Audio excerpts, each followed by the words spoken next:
नमस्कार, DD news देख रहे हैं आप और आपके साथ मैं हूं शहला निगार। बुलेटिन की शुरुआत में आइए सबसे पहले एक नजर सुर्खियों पर। बॉर्डर पर बाज नहीं आ रहा पाकिस्तान। कुपवाड़ा, उरी और अखनूर क्षेत्रों में किया सीजफायर का उल्लंघन। भारतीय सेना दे रही है मुंहतोड़ जवाब। राजस्थान में अंतर्राष्ट्रीय सीमा पर बीएसएफ को मिली एक बड़ी सफलता। घुसपैठ की कोशिश करते एक पाकिस्तानी रेंजर को पकड़ा, पूछताछ जारी।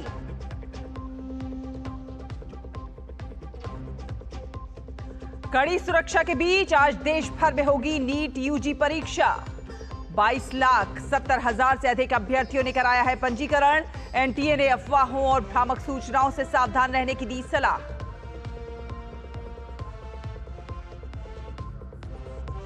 और सिंगापुर के आम चुनाव में सत्तारूढ़ पीपुल्स एक्शन पार्टी पीएपी ने शानदार जीत दर्ज की। प्रधानमंत्री नरेंद्र मोदी ने सिंगापुर के पीएम लॉरेंस वोंग को दी बधाई।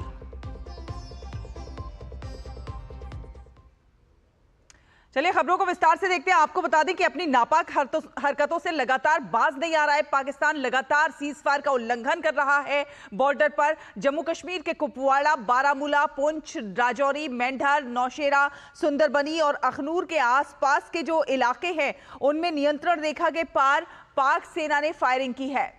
पाकिस्तान ने बिना किसी उकसावे के छोटे हथियारों से गोलीबारी की। वहीं भारतीय सेना ने पाकिस्तान की गोलीबारी का मुंहतोड़ जवाब दिया है। तो लगातार मुंहतोड़ जवाब दे रही है भारतीय सेना। लगातार सीज फायर का उल्लंघन कर रहा है पाकिस्तान। और आपको बता दें कि राजस्थान के श्रीगंगानगर में भारत पाकिस्तान अंतर्राष्ट्रीय सीमा पर सीमा सुरक्षा बल यानी कि बीएसएफ ने एक बड़ी सफलता हासिल की है। जी हां, सूत्रों के अनुसार श्रीगंगानगर इलाके में बीएसएफ ने पाकिस्तानी रेंजर को पकड़ लिया है। पाकिस्तानी रेंजर से पूछताछ चल रही है ताकि उसके इरादों का पता लगाया जा सके।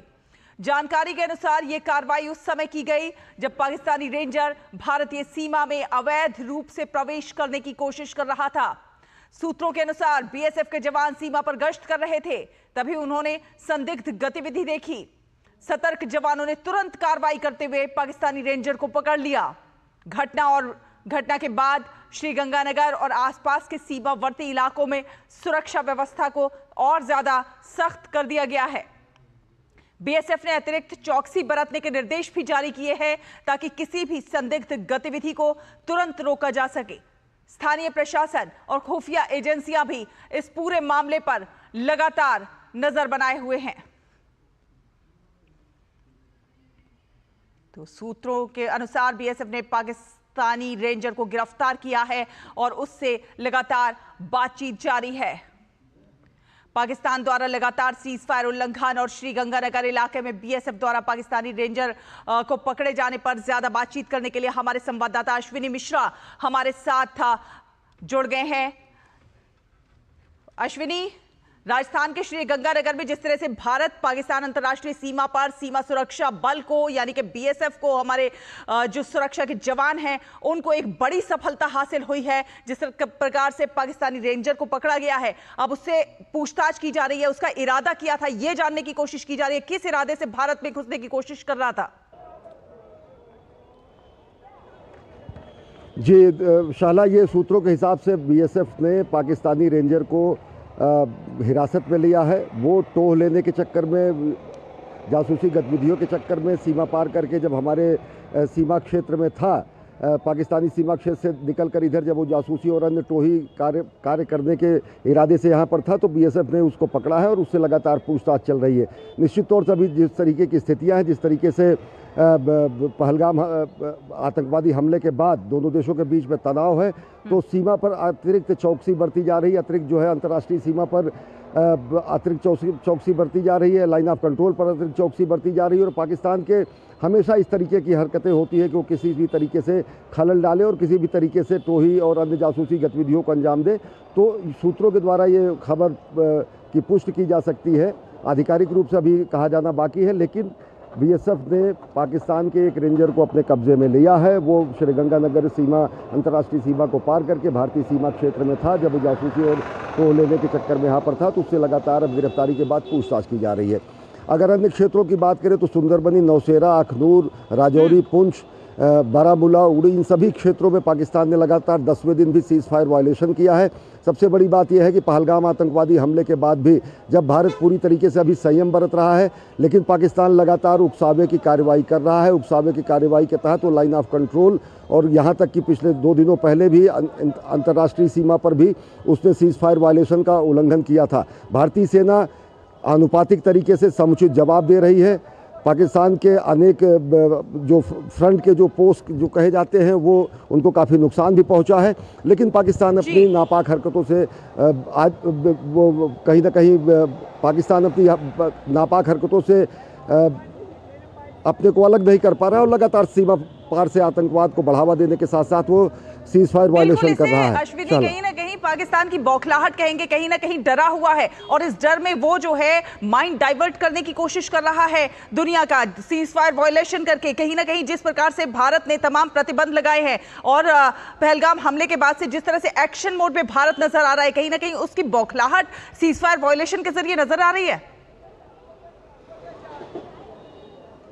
और उसका प्रत्युत्तर भी दिया जा रहा है। माकूल जवाब दिया जा रहा है, मुंहतोड़ जवाब दिया जा रहा है, कमर तोड़ जवाब दिया जाएगा, ऐसा आश्वस्त प्रधानमंत्री नरेंद्र मोदी ने किया है। पाकिस्तान अलग थलग पड़ चुका अंतर्राष्ट्रीय स्तर पर, चाहे देखें तो जो डिजिटल स्ट्राइक की गई, जिस तरीके से उसके ऊपर प्रतिबंध लगाए गए, जिस तरीके से एयर स्पेस बंद किया गया है, जिस तरीके से पार्सल तक का भी आना बंद कर दिया गया, जिस तरीके से उसके पोतों, उसके झंडे लगे हुए पोतों का भारत के जलीय सीमा में प्रवेश को रोक दिया गया है। चारों तरफ से पाकिस्तान घिर गया है, चाहे वो आर्थिक फ्रंट हो, चाहे वो डिप्लोमेटिक फ्रंट हो, चाहे वो पॉलिटिकल फ्रंट हो। मार्शियल फ्रंट पर अभी ये देखा जाना बाकी है कि किस तरीके से हमारी सेनाएं इस आतंकवादी हमले का करारा कमरतोड़ जवाब देती है और उसके लिए प्रधानमंत्री नरेंद्र मोदी ने देश और विश्व को आश्वस्त किया है। पाकिस्तान की बौखलाहट का अंदाज़ा इस बारे में आप लगा सकती है कि वो मध्य रात्रि में अपने NSA को चेंज करता है, ISI के प्रमुख को अपना NSA बताता है। मध्य रात्रि में उसके सूचना मंत्री आकर बताते हैं कि 24 से 36 घंटे में जो है भारत हमला कर सकता है। तो यानी कि रातों की नींद उड़ी हुई है, नींद नहीं आ रही है पाकिस्तान की, ये सही है। नींद आएगी भी तो उसको दुःस्वप्न आएंगे, इसलिए वो जग ही रहा है। लेकिन सजग है हमारे सीमा के प्रहरी भी, सजग हमारे सीमा के जवान भी, और सबसे बड़ी बात यह है कि सजग है हमारे सीमा के जवान, हमारे देश के जो प्रहरी हैं पूरी तरह से सजग हैं। अश्विनी, आपसे ये जी बिल्कुल ये जानना चाहेंगे कि आतंकवाद का जो चेहरा है, जो पाकिस्तान का आतंकवाद के लिए रुख है, उसे पूरी दुनिया ने देखा है और पूरी दुनिया कहीं ना कहीं उसकी मजम्मत करती है, उसकी निंदा करती है, लेकिन फिर भी पाकिस्तान बाज नहीं आता है। कहीं ना कहीं ये जो सीज फायर उल्लंघन है, इससे उसे कुछ हासिल नहीं होने वाला, एक तरह से गीदड़ भपकी कह सकते हैं उसको।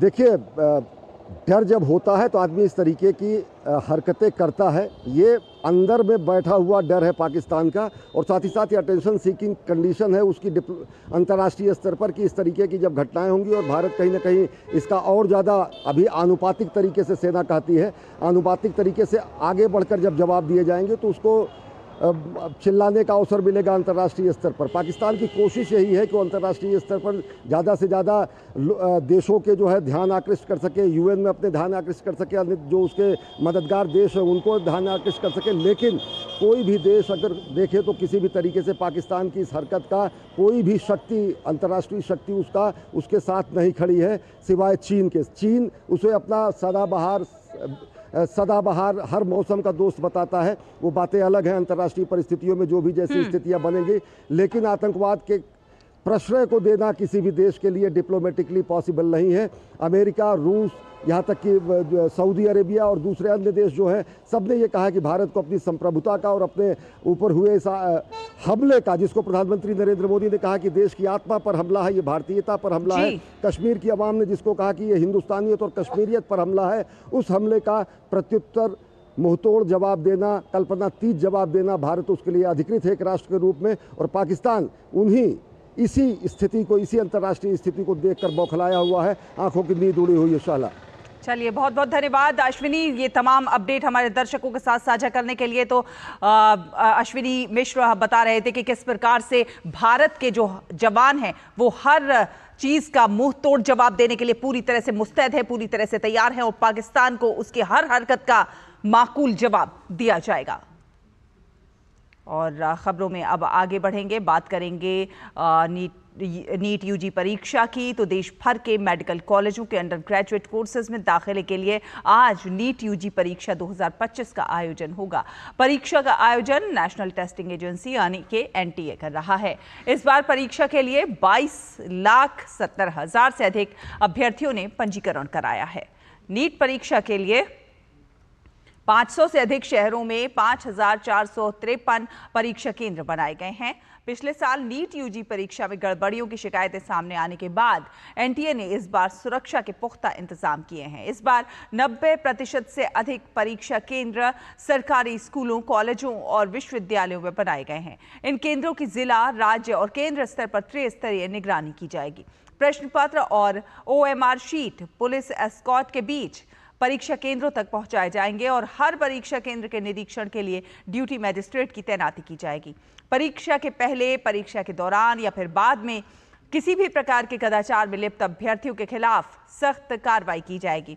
कदाचार में लिप्त अभ्यर्थियों को 3 साल तक एनटीए द्वारा आयोजित परीक्षाओं में शामिल होने से रोका जा सकता है। साथ ही साथ सार्वजनिक परीक्षाओं, अनुचित साधनों की रोकथाम अधिनियम 2024 के तहत भी उनके खिलाफ आपराधिक और कानूनी कार्रवाई की जाएगी। एजेंसी ने अफवाहों और भ्रामक सूचनाओं से सावधान रहने की सलाह दी है।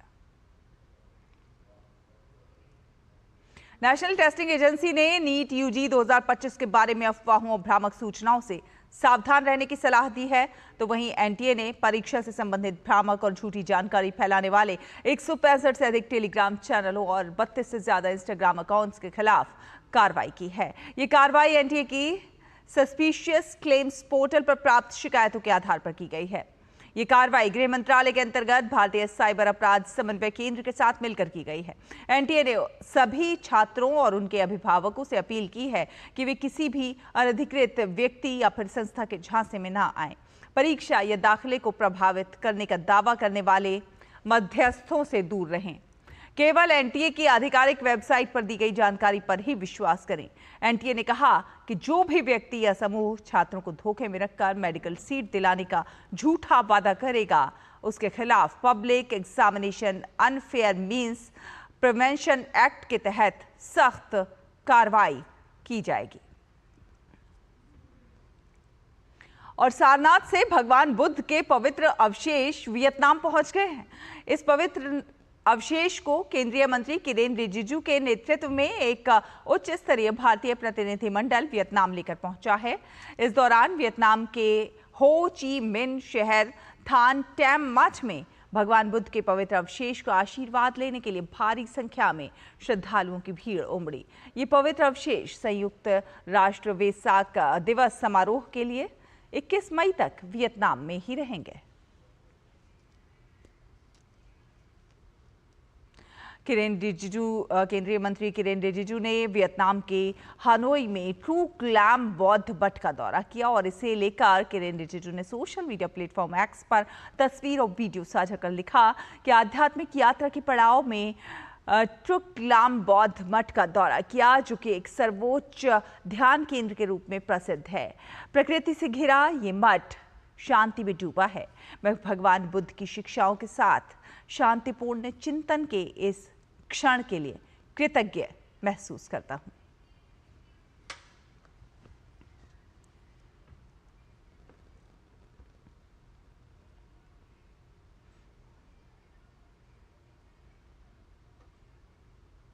और अब बात वेव्स 2025 की।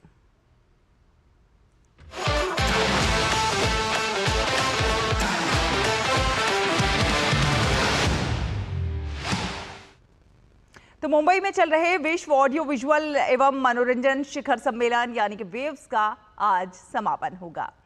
जियो वर्ल्ड कन्वेंशन सेंटर में आयोजित वेव्स में कई सत्रों, पैनल चर्चाओं का आयोजन किया गया। 1 मई से शुरू हुए इस शिखर सम्मेलन में देश और दुनिया के दिग्गज हस्तियां शामिल हुईं। मनोरंजन जगत के कई चर्चित चेहरे भी समिट का हिस्सा बने। 60 से अधिक देशों के प्रतिनिधिमंडल ने इसमें भाग लिया। वेव्स के माध्यम से भारत के मीडिया और मनोरंजन उद्योग को नई ऊंचाइयां मिली। साथ साथ भारत की रचनात्मक और सांस्कृतिक क्षमताओं को वैश्विक मंच पर प्रस्तुत करना, तकनीकी नवाचार को प्रोत्साहित करना और मीडिया एवं मनोरंजन उद्योग में भारत को एक वैश्विक शक्ति के रूप में स्थापित करने पर फोकस किया गया। वेव्स के माध्यम से भारतीय और वैश्विक हितधारकों के बीच ज्ञान का आदान प्रदान, संवाद और सहयोग को भी बढ़ावा मिला।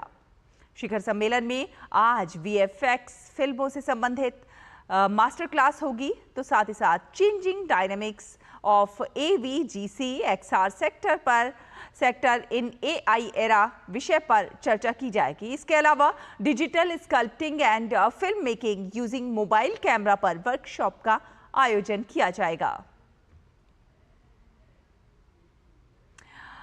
और श्यामा मिश्रा मुंबई से ज्यादा जानकारी के साथ हमारे साथ जुड़ गई हैं। श्यामा, लगातार हम बात कर रहे हैं कि वेव्स 2025 किस प्रकार से नए कीर्तिमान स्थापित कर रहा है और जो यहाँ की प्रतिभाएं हैं उनको एक नया मंच प्रदान कर रहा है, किस प्रकार से नई ऊंचाइयों को जो सांस्कृतिक और मनोरंजन के क्षेत्र में किस प्रकार से नए आयाम स्थापित कर रहा है। आज समापन है, आज क्या कुछ खास रहने वाला है दिन भर, पहले तो विस्तार से वो बताइए। जी देखिए शैला, आज का दिन जो है लगातार हम देख रहे हैं कि क्रिएटिविटी काफ़ी ज़्यादा यहाँ पर एक पूरी ओत-पोत होके आ रही है। और साथ ही आज का दिन अगर आप देखें तो आप पहले ही बता चुकी हैं कि मास्टर क्लासेस कई सारे हो रहे हैं। इसके अलावा हम ये भी देख रहे हैं कि कल्चरल परफॉर्मेंसेस लगातार पहले दिन से हैं और आज भी कल्चरल परफॉर्मेंसेस विभिन्न क्षेत्रों से, विभिन्न राज्यों से हो रहे हैं। आज का दिन इसलिए भी मायने रखता है क्योंकि जो रेजोनेट द ईडीएम चैलेंज के विनर्स हैं, वो टॉप 3 विनर्स जो हैं, वो आज उन्हें आधा घंटा दिया जाएगा ईच को परफॉर्म करने के लिए और वो कल्चरल सेंटर में परफॉर्म करेंगे ग्लोबल ऑडियंस के साथ में। तो आप समझ सकते हैं कि कितना बड़ा मौका उन्हें मिल रहा है परफॉर्मेंस देने का और साथ ही अपने लिए भी नई अपॉर्चुनिटीज़ लिखने के लिए। अगर हम बात करें कि जो विभिन्न CIC के जो क्रिएट इन इंडिया चैलेंजेस के उसमें से एक चैलेंज थे एनिमेशन फिल्म मेकर्स चैलेंज और उसकी क्रिएटिव डायरेक्टर सरस्वती पहला हमारे साथ में है।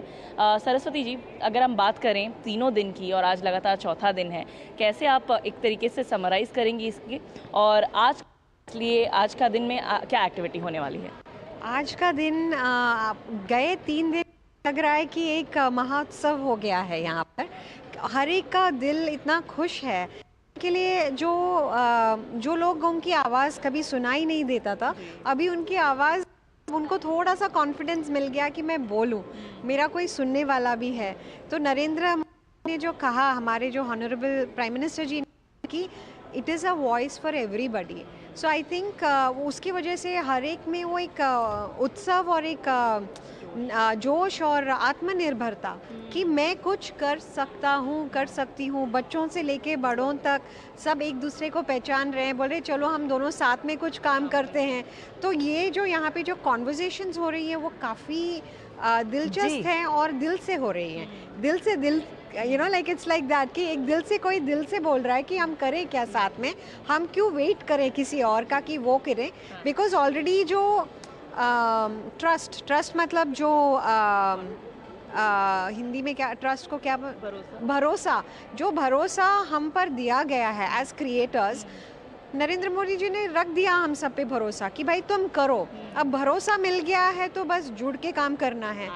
बस आज जो होने वाला है वो है क्रिएटोस्फीयर में आज जो 31 एसोसिएशंस हैं, हमारा एसोसिएशन है डांसिंग एटम्स, और डांसिंग एटम्स में हमने जो एनिमेशन फिल्म मेकर्स चैलेंज किया है उसमें ये सब बच्चे भी शामिल हो रहे हैं, कहीं कहीं स्कूल से भी आ रहे हैं। तो हमारे जो कॉम्पिटिशन्स है, जो 9 महीने से हमारे मास्टर क्लासेस है, स्किल डेवलपमेंट है, वो सब कुछ आज अवार्ड सेरेमनी यहाँ पर होगा। बिल्कुल, अवार्ड सेरेमनी हो रहा है और जैसा कि सरस्वती बता रही थी कि प्रधानमंत्री ने भरोसा दिलाया है, वो सबसे बड़ी बात है। बिल्कुल, प्रधानमंत्री ने जो भरोसा दिया है उस पर खरे भी उतरते हुए नजर आ रहे हैं। हमने देखा इस पूरे 3 दिन के दौरान किस प्रकार से तमाम बड़े चेहरे हमें देखने को मिले, तो वहीं तमाम जो नए टैलेंट हैं उनके नवाचार भी देखने को मिले। तो कहीं ना कहीं जो नया टैलेंट है उसके नवाचारों को भी एक वैश्विक मंच मिलता हुआ नजर आ रहा है।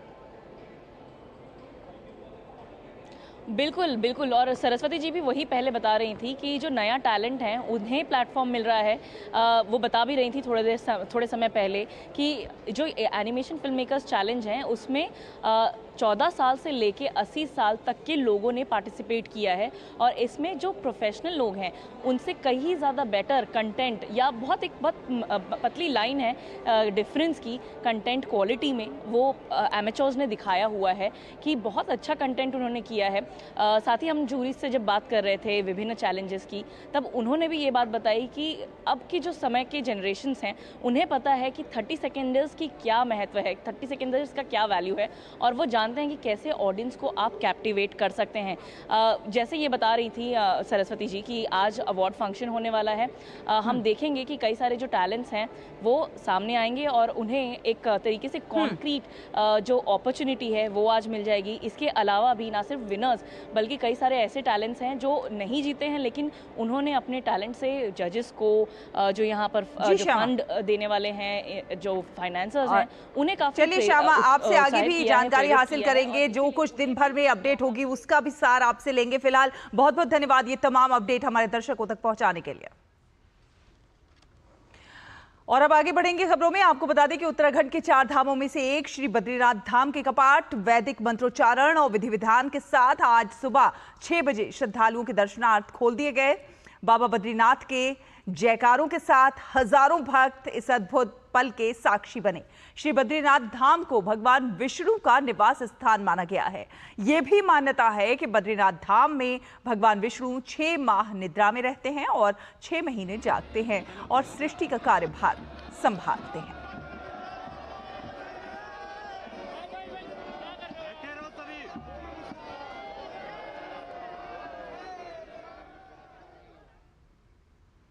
और बात करें खेलों की, तो जमीनी स्तर पर युवा प्रतिभा को पहचान देने और राष्ट्रीय और अंतर्राष्ट्रीय स्तर पर उन्हें सामने रखने के मंच खेलो इंडिया यूथ गेम्स का 7वें संस्करण का आज आगाज होगा। प्रधानमंत्री नरेंद्र मोदी वर्चुअल संदेश के माध्यम से इन खेलों का उद्घाटन करेंगे।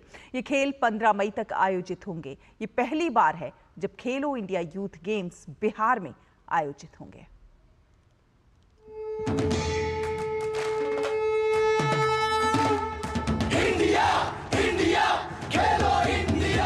खेल के रंग बिहार के संग, इसी तर्ज पर खेलो इंडिया यूथ गेम्स बिहार में अपने विस्तार का नया अध्याय लिखने के लिए तैयार है। खेलो इंडिया यूथ गेम्स के 7वें संस्करण का उद्घाटन 4 मई को पाटलिपुत्र में होगा। ये पहली बार है जब बिहार इन खेलों की मेजबानी करेगा। इन खेलों में देश भर के युवा एथलीट अपनी प्रतिभा का प्रदर्शन करेंगे। वहीं मेजबानी के लिए बिहार राज्य के 5 शहर सामने होंगे। ये खेल बिहार की राजधानी पटना समेत राजगीर, गया, भागलपुर और बेगूसराय में आयोजित होंगे। वहीं निशानेबाजी, जिम्नास्टिक और ट्रैक साइकिलिंग के इवेंट दिल्ली में होंगे। इन खेलों में करीब 10,000 से ज्यादा एथलीट नजर आएंगे। खेलो इंडिया यूथ गेम्स के सफर पर गौर करें तो इन खेलों की शुरुआत साल 2018 में हुई थी, जब दिल्ली ने इन खेलों की मेजबानी की थी। इसके बाद साल 2019 में पुणे में ये खेल आयोजित हुए, जबकि 2020 में गुवाहाटी, 2022 में पंचकुला, 2023 में मध्य प्रदेश और 2024 में तमिलनाडु में इन खेलों का आयोजन हुआ।